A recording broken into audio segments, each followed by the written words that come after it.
네, 다들 착석하시죠. 우리 그 새로운 보수당 코로나 건강 인사 하고 시작하시죠. 사랑합니다. 자, 이거 한 번 하겠습니다. 반갑습니다. 건강하세요. 네, 그래서 모션을 쓰셔도 됩니다. 반갑습니다. 반갑습니다. 건강하세요. 다들 앉으셨죠?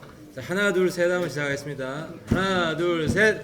반갑습니다. 건강하세요. 자, 이제 모션을 써서요. 뭐 이렇게 해도 되고 뭐 아무튼 반가운 표시를 해주시기 바랍니다. 다시 하나 둘 셋. 반갑습니다. 건강하세요. 예. 자, 시작하겠습니다. 시작하시죠. 진행하시죠. 지금부터 제4차 당대표단 주요 당직자 연석회의를 시작하겠습니다. 모두 일어나셔서 전면에 있는 국기를 향해 주시기 바랍니다. 국회의원 경례.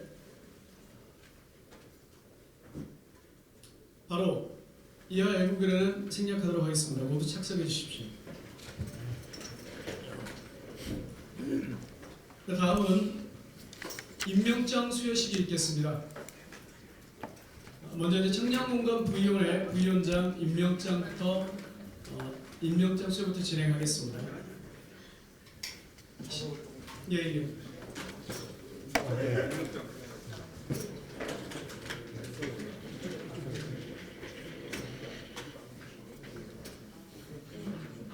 네, 신인규, 고강민, 최웅주, 신인규, 최웅주, 고강민, 김태영, 곽희근, 우종혁, 진수희 의원님 순으로 진행을 하겠습니다.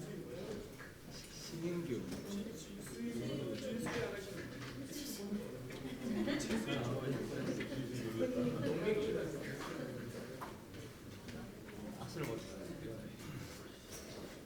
임명장 신인규 위 사람을 청년공감위원회 부위원장으로 임명한 2020년 2월 5일 새로운 보수당 공동대표. 축하드립니다.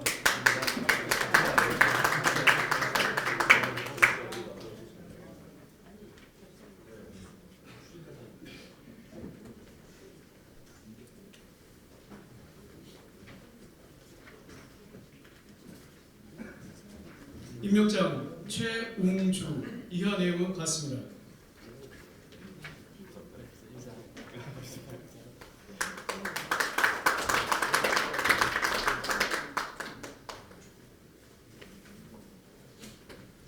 임명장 고광민 위 사람을 새로운 보수당 정책위원회 부의장으로 임명한 2020년 2월 5일 새로운 보수당 공동대표.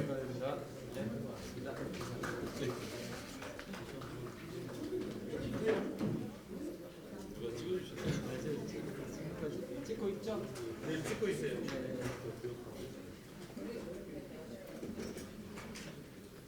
임명장 김태영 위 사람을 새로운 보수당 부대변인으로 임명한 2020년 2월 5일 새로운 보수당 공동대표.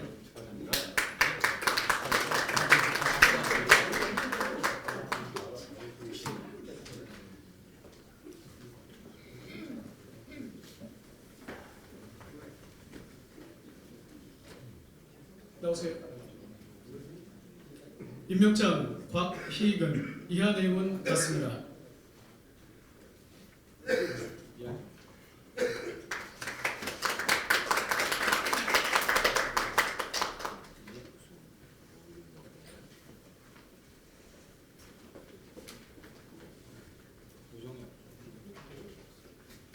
임명장 우종혁 이하 내용은 같습니다.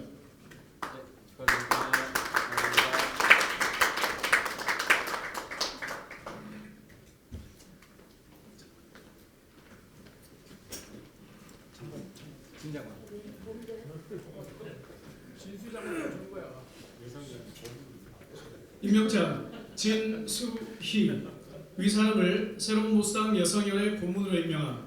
2020년 2월 5일 새로운 모스당 공동대표.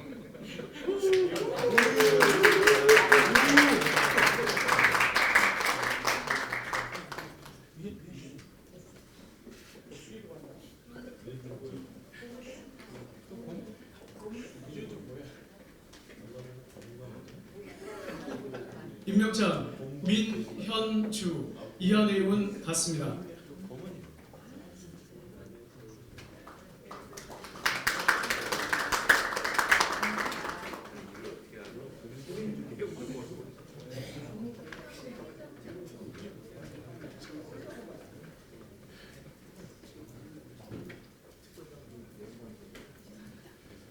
임명장 황유정 위 사람을 새로운 모스당 여성위원회 수석 부위원장으로 임명함. 2020년 2월 5일 새로운 모스당 공동대표.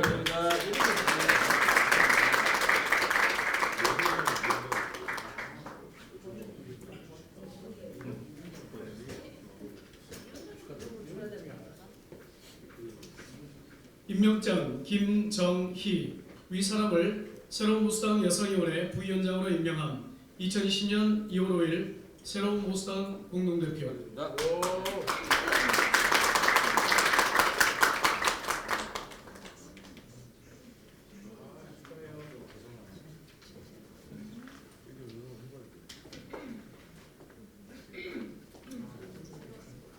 임명장 이은직 이하 내용은 같습니다.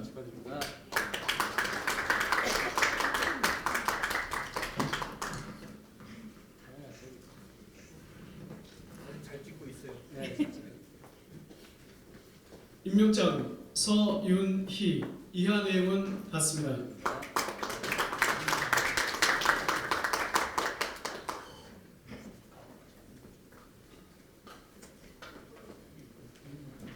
윤봉선 부위원장님. 임명장 윤봉선 이하 내용은 같습니다.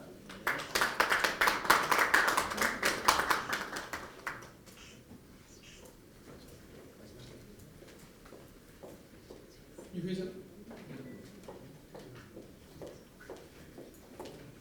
임명장 유혜정 이하 내용은 같습니다.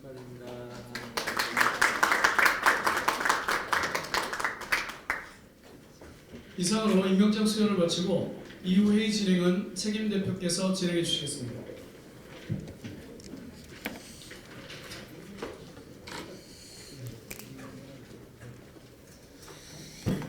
예, 오늘은 당대표단 주요 당직자 확대 연석회의입니다.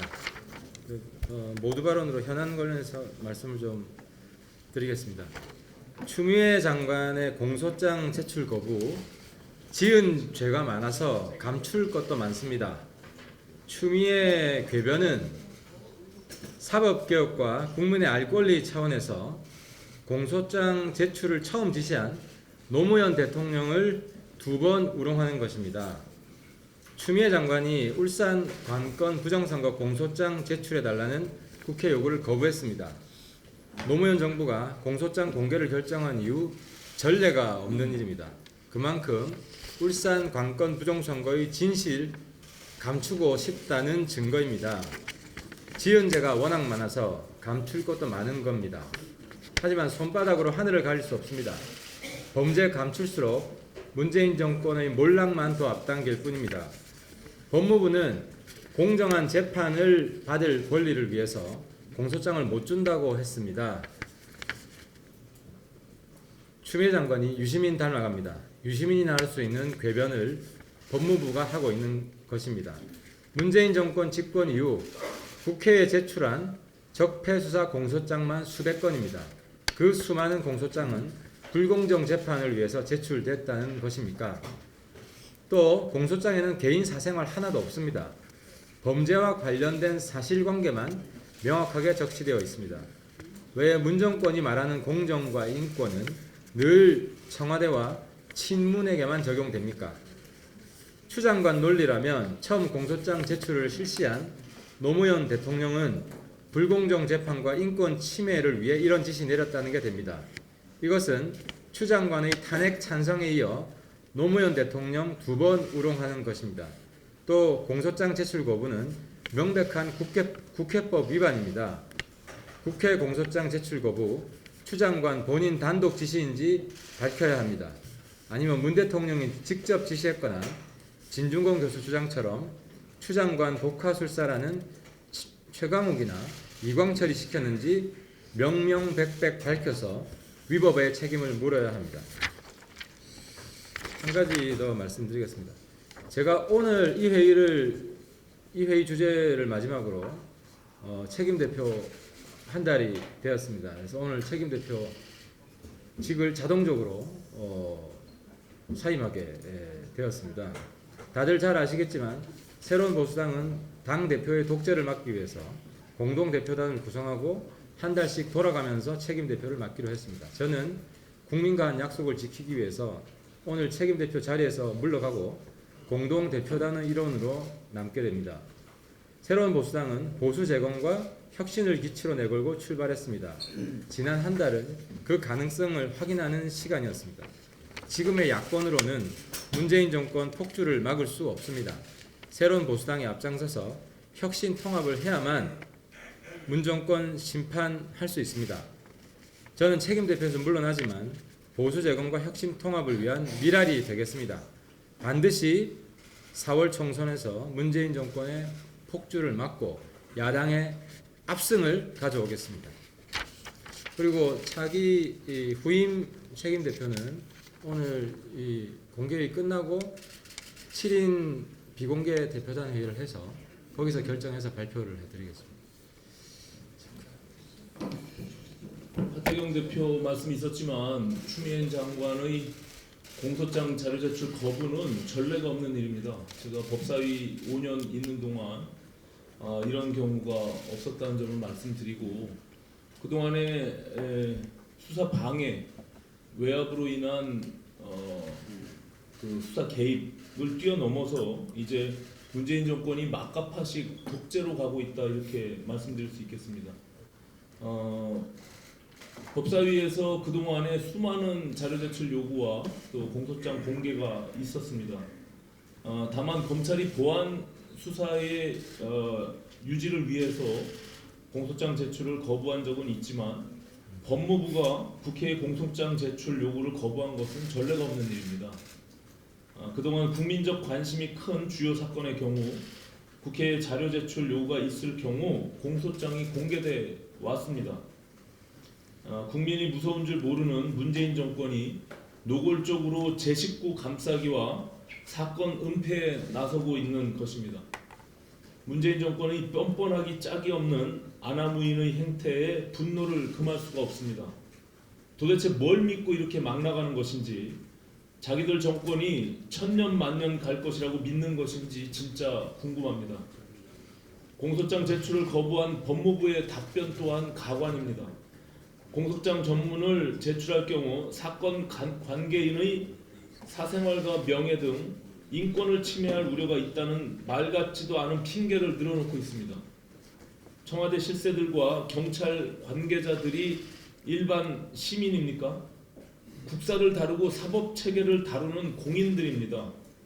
이런 공인들이 국가 권력을 가지고 울산시장 선거에 개입했다면 이것은 엄격한 범죄 행위입니다. 국민의 알 권리가 우선인 것입니다. 문재인 정권은 결국 검찰 개혁이니 인권이니 운운하면서 결국 본인들 비위 사실 감추기, 제 식구 감싸기, 범죄 사실 은폐하기, 수사 방해하기로 일관하고 있습니다. 이것이야말로 사법농단이고 사법 방해입니다. 반드시 심판해야 합니다. 문재인 대통령 또 추미애 장관 그 외 문재인 정권 관계자들 모두 시일이 얼마가 걸리든 정치적 법률적인 책임을 반드시 지게 될 것이라는 것을 분명히 말씀드립니다.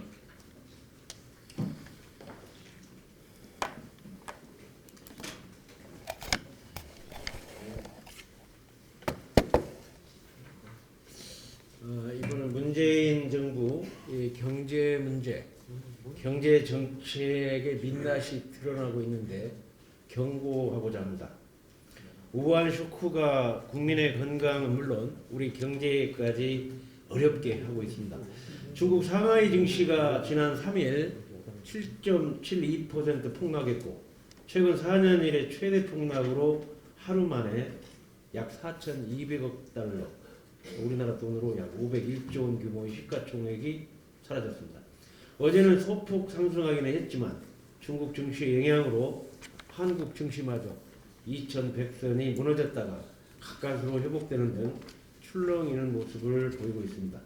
우한 폐렴으로 인해 전 세계 86개국 증시의 시가총액이 지난 열흘간 3천조 가량이 증발했다고 합니다. 특히 한국 7.28%는 홍콩 7.53%에 이어 아시아권에서 두 번째로 큰 타격을 입은 것으로 밝혀졌습니다. 폭락한 것은 증시뿐만이 아닙니다. 지난달 수출이 6.1% 감소하며 14개월 연속 하락했다고 말씀드린 바 있습니다만 현대, 기아, GM, 르노, 삼성, 쌍용 등 국내 완성차 5개사가 1월 판매 실적을 집계한 결과 내수 판매 역시 지난해 같은 달보다 15.2% 빠진 것으로 드러났습니다. 지난해에도 국제경제 사정이 녹록지 않았던 것을 감안하면 이번 수치는 더욱 우려스럽습니다. 정부의 실패한 경제정책으로 국내 경제 체질이 허약해진 상황에서 우한 폐렴이라는 악재까지 겹치며 내수 경기가 큰 타격을 입고 있습니다. 정부가 우왕좌왕하면서 초동 방역이 뚫리고 2, 3차 감염자까지 나오면서 지난 주말 영화관, 대형 쇼핑몰, 놀이공원 등 사람들이 모이는 시설은 대부분 텅텅 비었고 각종 신년 모임은 물론 돌잔치와 같은 가족 행사들까지 줄줄이 취소되고 있다고 합니다. 아마 국내 경기를 가장 민감하고 빠르게 느끼시는 분들이 택시 기사님들일 것입니다. 며칠 전 택시에서 만난 기사님은 52시간 근로제 시작한 후부터 밤에 손님이 없어 힘든데 우한 폐렴 때문에 어젯밤에는 산악금도 못 채워 밤새 집에 들어가지도 못하고 이렇게 돌아다니고 있다고 가슴 아픈 말씀을 주셨습니다. 반기업 정책과 52시간 근로제를 대표적 경제정책으로 추진하던 정부는 이제 와서 수출기업에 대한 경영애로 해소 대책을 마련하겠다고 합니다. 52시간 근로에 막혀 마스크 대란에도 가동하지 못하는 공장에 이제 와서 특별 연장 근로를 허용한다 합니다. 이러한 현상들이 잘못된 경제정책의 민낯임에도 불구하고 자랑처럼 대책을 떠들고 있습니다. 더욱 충격적인 것은 소득주도 성장의 실패가 자명함에도 불구하고 또다시 밑빠진 독에 물을 붓는 추경 이야기가 나오고 있습니다. 정부에게 촉구합니다. 소득주도 성장은 실패했습니다. 성장 없는 경제정책, 성과 없는 정부 정책은 하루빨리 수정하는 것이 국민을 살리는 길이요 우리 경제를 살리는 길임을 명확하게 인식해야 할 것입니다.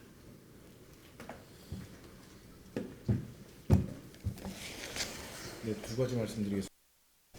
정운천 대표께서 앞서 말씀하셨던 것처럼 코로나 바이러스의 병증의 확산 방지, 국민 안전 관련 문제에 있어서도 우왕좌왕하는 정부 탓에 국민적 불안감이 가중되고 있습니다만 이로 인한 2차 파고, 즉 우리 경제에 미치는 여파가 예상보다 훨씬 심각한 상황입니다.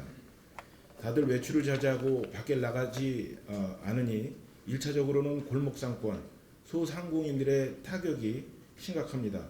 전국 관광 명소에는 호텔 예약 취소가 줄을 잇고 있습니다.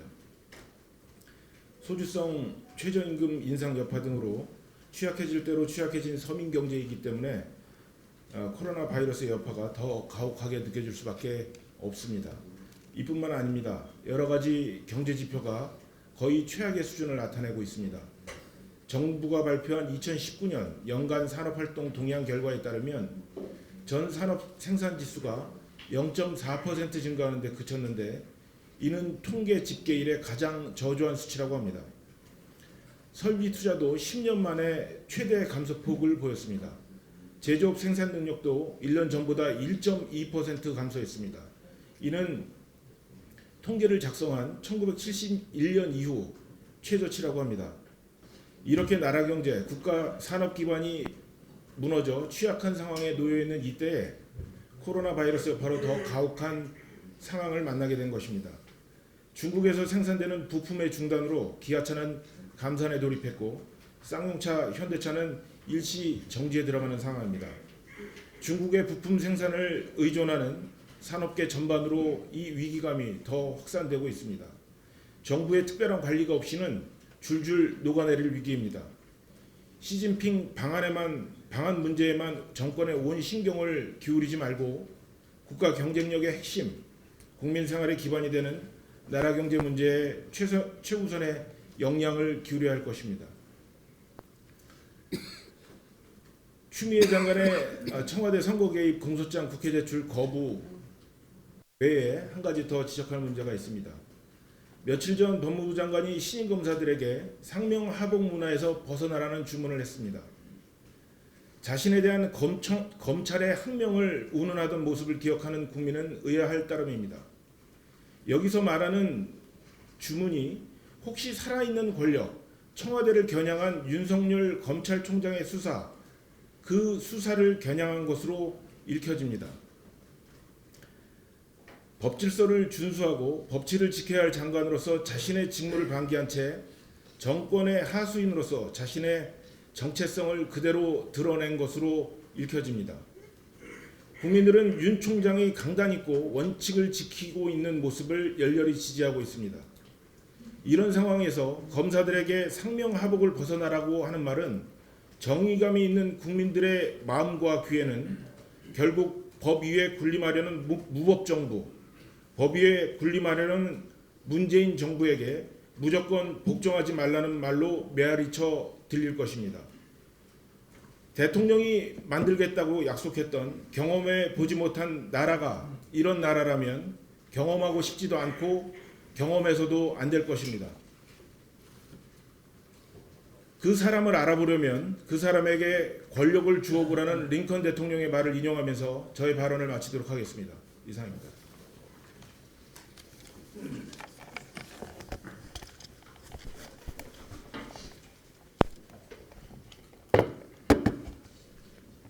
우한 코로나 바이러스 16번째 확진 환자가 발생했습니다. 게다가 주한 중국 대사는 본인이 부임한 지 잉크가 마르기도 전에 우리나라 정부가 여행객에 대해서 중국발 한국 여행객에 대해서 자제한다는 그 내용에 대해서 유감을 표했습니다. 전 세계가 그런 조치를 하고 있는 그런 입장입니다. 조선시대 상황을 들여다보는 것 같습니다. 오만 방지하기 짝이 없습니다. 이 이유는 문재인 대통령부터 허구한 날 매일 노란 민방위 잠바 입고 퍼포먼스 하고 있기 때문입니다. 현장에 가도 도움도 되지 않는, 오히려 방해만 되는 현장 시찰만 하고 있습니다. 대한민국은 분명히 이렇게 얘기합니다. 대한민국 국민, 자국민 보호가 최우선입니다. 방역 주권은 대한민국에 있는 것입니다. 그럼에도 불구하고 대통령과 청와대는 올바른 컨트롤 타워를 제대로 하지도 못하고 심지어는 과도한 불안감을 부추기지 말라고 당부를 하고, 두 번째, 중국을 자극한다고 우한 폐렴이라는 우한이라는 말도 쓰지 못하게 했습니다. 우한 폐렴은 전문가들 얘기를 들어보면 우한 코로나 바이러스라는 말이 가장 정확한 표현이라고 합니다. 사스도 또 메르스도 다 그 코로나 바이러스이기 때문입니다. 그러면 우한 코로나 바이러스를 쓰지 못하고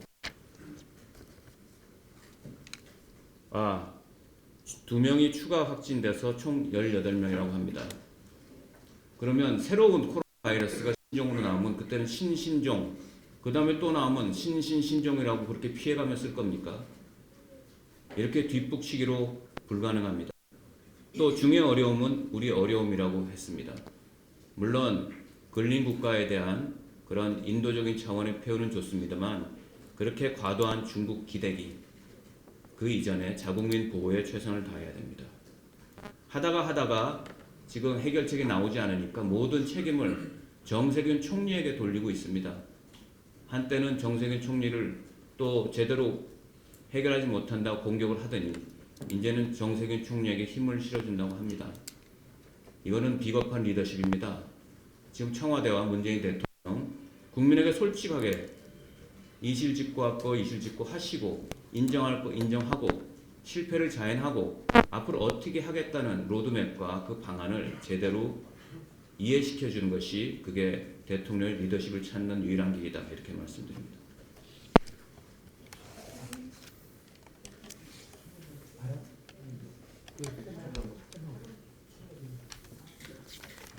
어제 싱하이밍 취임 중국 대사가 기자회견을 열어 신종 코로나 바이러스를 막기 위한 우리 정부의 조치에 대해 많이 평가하지 않겠다며 정부의 제한적 입국 금지에 대해 WHO 근거에 따르면 되지 않을까 한다고 일축했습니다. 지난달 30일에 부임한 신임 대사가 주재국에서 신임장 제정식을 하기도 전에 기자회견을 자청해 주재국을 평가하는 것이 과연 적절했는지 의문입니다. 정부는 국민의 생명과 안전을 지키는 것에는 어떠한 것과도 타협 없이 최우선적으로 결정해야 할 것입니다. 더불어민주당조차도 후베이성만이 아닌 추가 지역의 중국 방문 외국인 입국 금지에 대한 필요성을 정부에 전달한 것으로 알고 있습니다. 그런 의미에서 우리는 진정한 친구 미국을 본받아야 합니다. 미국 정부는 최근 2주 내 중국 방문 외국인에 대한 입국 차단 조치에 이어 항공사들이 미국에 입국하는 승객들을 대상으로 최근 2주간 중국을 방문했는지 확인토록 할 수 있게 하는 등 더 강화된 대응책을 마련했습니다. 우리 정부도 국민의 생명과 안전을 지키는 일에는 중국 정부의 눈치 보기에서 벗어나서 중국인 유학생 입국 연기 등을 포함한 강력 대응을 촉구하는 바입니다.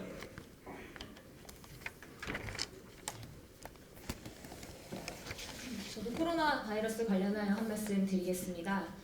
질병관리본부의 때를 모르는 완벽주의가 국민들의 불안감을 증폭시키고 있습니다. 연일 신종 코로나 바이러스 사태로 인해 국가 전체가 초긴장 상태에 직면해 있는 가운데 확진 환자의 개인정보가 담긴 공문서가 유출된 상황이 또다시 발생했습니다.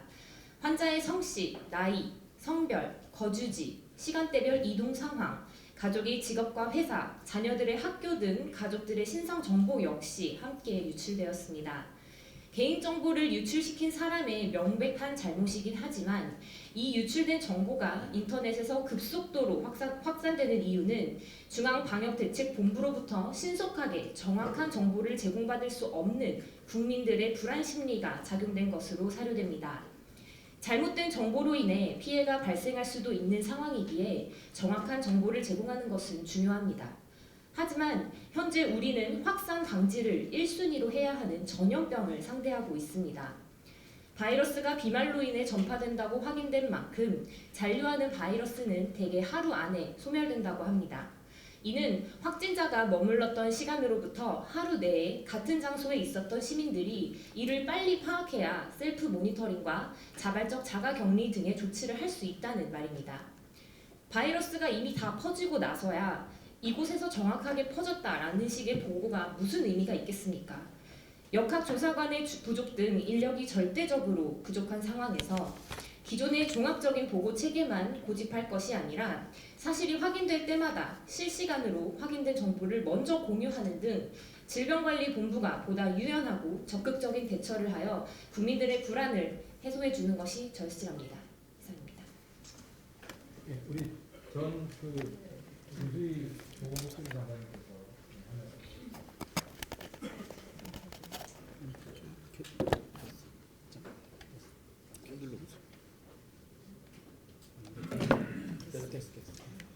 네, 제가 한때 보건의료행정을 담당했었던 사람으로서 지금 최근에 신종 코로나 바이러스 사태에 대해서 한 말씀 드리겠습니다. 이 국내 발병 초기부터 대통령부터 나서가지고 과잉 대응, 과다한 조치 이야기를 했습니다. 근데 지금까지 보면 과잉 대응, 과다한 조치는 말로만 있었을 뿐이지 정작 발표하는 조치나 실행하는 방안들을 보면 몇 발짝 뒤늦은 조치, 늑장 대응이라고 하지 않을 수가 없습니다. 그래서 저는 오늘 당장이라도 중국 전역을 상대로 한 이 입국 금지 조처에 들어가야 한다를 강력히 주장을 합니다. 이거는 야당으로서 정치 공세가 아니고요. 감염병 협회나 전국 의사협회에서도 권고한 사항이라는 말씀을 드립니다. 지금 보면 중국의 애초 발병 지역인 후베이 지역을 후베이 지역 부근 지역은 한 그 60% 정도 환자고 나머지 거의 40%가 중국 전역으로 지금 확산되어서 나타나고 있는 실정이기 때문에 중국 전역을 상대로 입국 금지 조처를 하는 것이야말로 과다한 조치고 과잉 대응이라고 생각을 합니다. 그런데 지금 이 시점에서는 그것이 과다한 게 아니고 적정한 수준의 조치가 아닌가 이렇게 생각을 합니다. 그런데 어제부터야 비로소 후베이 지역을 다녀온 입국자들은 이제 제한 조치한다고 하는데 왜 이렇게 늑장 대응을 하는지 많은 국민들은 이게 중국에 대한 눈치 보기 아니냐 이렇게 의심들을 하는데 그 의심이 저는 사실이 아니라고 믿고 싶고요. 정말 이 외교 문제나 아까 몇 번 이제 경제 심각한 거 지적을 하셨는데 외교 문제나 경제 문제가 아니고요. 정말 근본적으로 심각한 문제는 그리고 이 정권이 신경 써야 될 문제는 국민의 생명, 안전 그리고 건강의 문제라는 것을 유념해 주시기를 바라고요. 제가 차제에 지금 이 보건복지부의 질병관리본부가 지금 엄청 이제 고생을 하고 있는데 지난번 메르스 사태 이후에 이 질병관리본부에 대한 위상을 좀 승격해야 된다라는 이야기가 나왔고 아마 그 승격하는 듯한 조치를 취하기도 했지만 여전히 우리나라 질병관리본부는 그 풀 오소리티, 그러니까 충분한 권한 그리고 권한에 따른 책임을 지는 이런 일이 이루어지지 못하고 있는 것 같습니다. 그래서 미국의 CDC 수준은 아니더라도 최소한 그에 버금가는 아주 전적인 오소리티를 부여해야만 그 우리나라 그 질병관리본부가 때로는 청와대, 때로는 총리실, 때로는 민주당, 그러니까 여당의 간섭과 개입을 받지 않는 상태에서 정말 정권을 가지고 이 상황을 관리하고 통제해 가는 그런 오소리티를 부여하는 게 맞다고 생각을 하고요. 앞으로 우리가 이 기후 변화나 이런 걸 생각하면 이런 식의 신종 감염병 사태는 계속해서 반복적으로 저는 일어날 거라고 보기 때문에 그런 사태에 대비해서라도 이 질병관리본부에 대한 위상과 이 권한과 책임 이거를 좀 근본적으로 재검토하는 일이 필요하다라고 생각을 하고요. 차제에 제가 또 하나 강력하게 건의를 드리고 싶은 게 이 보건복지부라는 부처는 보건의료와 복지행정 어떻게 보면 질적으로 굉장히 다른 두 업무를 한 부처에서 소관을 하고 있습니다. 그러다 보니까 장관의 관심사가 어느 쪽에 있느냐에 따라서 공무원들의 대응이 굉장히 달라집니다. 메르스 사태 때도 그 당시에 보건복지부 장관이 주로 복지 쪽에 국민연금 전문가가 와서 있는 상태에서 그 상황이 벌어졌고 이 보건의료 쪽에는 상대적으로 소홀한 그 연장선상에서 저는 메르스 사태에 대한 대처가 부족했었다고 생각을 했었습니다. 그래서 그때부터 제가 여러 경로를 통해서 보건복지부의 복수 차관제가 필요하다. 그러니까 보건의료 쪽의 차관과 이 복지 쪽의 차관을 두어서 장관의 관심사가 어디 있든지 간에 그것이 실제 이 업무에 큰 영향을 주지 않도록 하는 일이 필요하다라는 건의를 했는데 이제 받아들여지지는 않았습니다만 최근에 이 정부 들어서 청와대 비서관이나 이런 청와대 직원들 자꾸 늘릴 게 아니고요. 정말 이렇게 필요한 부처에 좀 그 필요한 자리를 늘리는 이런 그 일들이 있었으면 좋겠다 해서 이 보건복지부의 복수 차관제 강력히 그 권유를 드리고 우리 당이 이 그 감염 사태가 어느 정도 종식이 된 이후에 이 부분을 제도적인 개선 차원에서 질병관리본부의 권한 확대 그리고 보건복지부의 복수차원제 도입에 대해서 좀 적극적으로 건의를 추진을 해 주시기를 부탁을 드립니다. 예, 이상입니다. 부장찬 안녕하십니까. 원외 위원장님들 연락을 맡고 간사 역할을 하고 있는 구성찬입니다. 당 지도부와 유이동 원내대표님께 강력히 건의를 합니다. 공소장 제출을 거부한 추미애 법무장관의 해임 건의안을 제출해 주실 것을 강력히 건의합니다. 더 이상 선량한 국민을 속이고 또 더 이상 검찰을 또 반으로 나누는, 대통령은 국민을 반으로 나누고 법무장관은 검찰을 반으로 나누고 있습니다. 공소장 제출 거부는 국민들로 하여금 수사 방해, 수사 은폐, 수사 개입, 심지어 수사 조작까지 가능하지 않겠냐고 잘못된 생각을 할 수 있습니다. 이런 것들을 없애기 위해서 당 지도부에서는 강력한 법무장관의 해임 건의안을 제출해 주시기를 강력히 촉구합니다. 이상입니다. 우한폐렴 관련해서 잠깐 또 발언하겠습니다. 1분만. 예, 우리 김용근 의원. 지금 돌고 있는 질병 우한폐렴 관련해서 용어가 뭐 코로나라고 얘기하시는 분도 있고 여러 가지 있는데 제가 말씀을 드리겠습니다. 메르스 같은 경우에는 중동호흡기 증후군, 사스는 급중증 급성 호흡기 증후군 그 병명입니다. 우한폐렴이 병명이고요. 신종 코로나 바이러스는 우한폐렴을 일으키는 원인입니다. 우리가 병원 가서 무릎이 아파서 병원 가니까 의사가 통풍이라고 그럽니다. 그 원인이 뭐냐니까 맥주를 많이 마셔서 통풍이다. 그러면 그 병명이 통풍인 거지 맥주가 될 수는 없는 거거든요. 영어로 beer 이렇게 안 합니다. 그래서 정확한 명칭 우한폐렴 뭐 가로 열고 신종 코로나 바이러스에 의한이라고 말하는 것이 맞지 않나고 생각됩니다. 이상. 좋은 의견 좋았습니다. 정확하게 더 위원장님 하실 말씀 좀 해주세요. 예, 그럼 바로 비공개로 전환하고요. 자리 정돈 좀 하겠습니다. 화장실 갔다 오겠습니다.